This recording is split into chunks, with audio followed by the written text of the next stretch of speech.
നമസ്കാരം. കഴിഞ്ഞ ദിവസമാണ് കേരളത്തിലുടനീളം കസ്റ്റംസിന്റെ പരിശോധന നടന്നത്. ഭൂട്ടാനിൽ നിന്ന് അനധികൃതമായി കേരളത്തിലേക്ക് എത്തിച്ചെന്ന് സംശയിക്കുന്ന 36 വാഹനങ്ങളാണ് കസ്റ്റംസ് പിടിച്ചെടുത്തത്. ഇടനിലക്കാരിൽ നിന്ന് വാഹനം വാങ്ങിയെന്ന സംശയത്തിൽ നടന്മാരായ ദുൽഖർ സൽമാന്റെയും പൃഥ്വിരാജിന്റെയും അമിത് ചക്കാലക്കലിന്റെയും വീടുകളിൽ ഉൾപ്പെടെ 30 ഇടങ്ങളിലാണ് കസ്റ്റംസ് പരിശോധന നടത്തിയത്.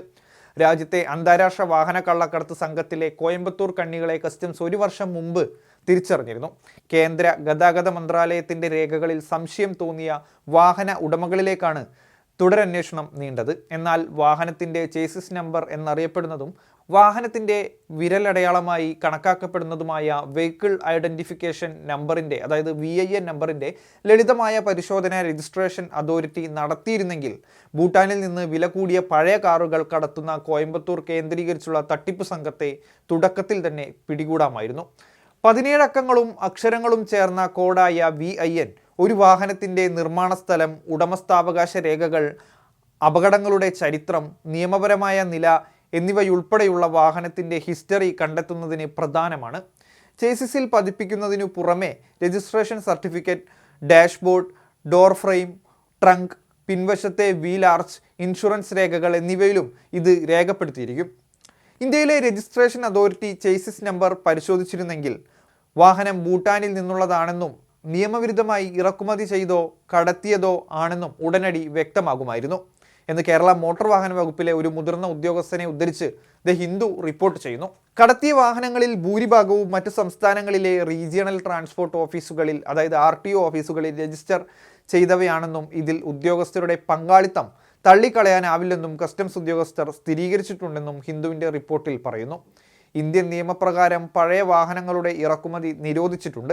എന്നാൽ താമസം മാറ്റുന്നതിൻ്റെ ഭാഗമായി കൊണ്ടുവരുന്ന വാഹനങ്ങൾക്ക് ഈ നിയമത്തിൽ ഇളവുണ്ട്.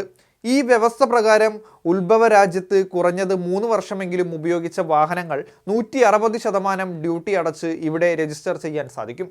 ഇന്ത്യയിൽ മറ്റെവിടെയെങ്കിലും രജിസ്റ്റർ ചെയ്തതും പരിവാഹൻ പോർട്ടലിൽ വിവരങ്ങൾ ലഭ്യമായതുമായ ഒരു വാഹനം കേരളത്തിലെ RTOയിൽ നികുതി അടയ്ക്കാനോ പുനർ രജിസ്ട്രേഷനു വേണ്ടി ഹാജരാക്കുമ്പോൾ സംശയത്തിന് ഇടയാക്കണമെന്നില്ലെന്ന് MVD ഉദ്യോഗസ്ഥൻ വിശദീകരിക്കുന്നു.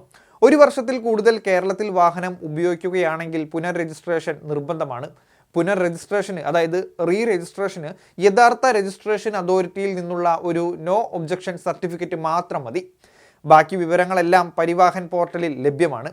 അതിനാൽ അസാധാരണ സാഹചര്യങ്ങളിൽ ഒഴികെ പുനർ രജിസ്ട്രേഷൻ ചെയ്യുന്ന അതോറിറ്റിക്ക് കൂടുതൽ പരിശോധനകൾ നടത്തേണ്ട ബാധ്യതയേയില്ല. അപൂർവമോ അസാധാരണമായതോ ആയ വാഹനങ്ങൾ കൂടുതൽ സുരക്ഷാ പരിശോധനയ്ക്ക് വിധേയമാക്കിയേക്കാം. എന്നാൽ സാധാരണയായി ഉപയോഗിക്കുന്ന പ്രീമിയം വാഹനങ്ങളുടെ കാര്യത്തിൽ അങ്ങനെയല്ല. എന്തെങ്കിലും നിയമലംഘനം കണ്ടെത്തിയാൽ രജിസ്ട്രേഷൻ സർട്ടിഫിക്കറ്റ് റദ്ദാക്കാൻ ശുപാർശ ചെയ്തുകൊണ്ട് യഥാർത്ഥ രജിസ്ട്രേഷൻ അതോറിറ്റിക്ക് ഒരു റിപ്പോർട്ട് നൽകാൻ മാത്രമേ പുനർ രജിസ്ട്രേഷൻ ചെയ്യുന്ന അതോറിറ്റിക്ക് കഴിയൂ. ഭൂട്ടാനീസ് ഭാഷയിൽ വാഹനം എന്നർത്ഥം വരുന്ന നുംകോർ എന്നാണ് കസ്റ്റംസ് സംഘം ഓപ്പറേഷന് പേര് നൽകിയത്. കേരളത്തിലേക്ക് 150 മുതൽ 200 വരെ SUVകൾ ഇത്തരത്തിൽ കടത്തി എന്നാണ് കരുതപ്പെടുന്നത്.